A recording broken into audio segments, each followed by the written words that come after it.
Tällä videolla katsotaan, miten luodaan Työmarkkinatorilla työnhakuprofiili.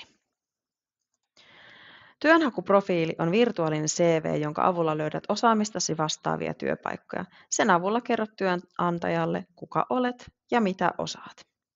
Työnhakuprofiilisi on anonyymi, eikä siinä näy henkilötietojasi, ellet itse lisää niitä.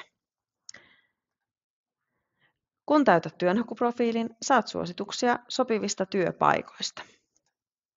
Työnhakuprofiili koostuu 3 osasta: tiedot ja taidot, esittely sekä työkokemus ja koulutus. Työnhakuprofiili kannattaa julkaista työnantajalle. Kun olet täyttänyt työnhakuprofiilin, sinulle ehdotetaan osaamiseesi sopivia työpaikkoja. Kannattaa siis selata suositellut työpaikat -osiota. Katsotaan seuraavaksi, miten pääset luomaan työnhakuprofiilin. Sivustolla työmarkkinatori.fi avaa oma työpolku.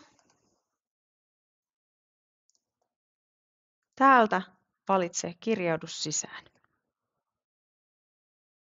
Kirjautuminen edellyttää vahvaa tunnistautumista. Kun olet kirjautunut sisään, valitse kohta Täytä työnhakuprofiili. Täytä profiilin eri osiot. Tiedot ja taidot -osiossa kerro osaamisestasi, työtoiveestasi sekä esimerkiksi kielitaidostasi ja ammattipätevyyksistäsi. Esittelyosiossa voit lisätä työnhakuprofiilisi otsikon, kirjoittaa lyhyen esittelytekstin itsestäsi sekä kertoa, milloin haluaisit aloittaa työskentelyn ja miltä alueelta etsit töitä. Työkokemus- ja koulutusosiossa voit kertoa työkokemuksestasi ja koulutuksestasi. Tiedot listataan automaattisesti aikajärjestykseen.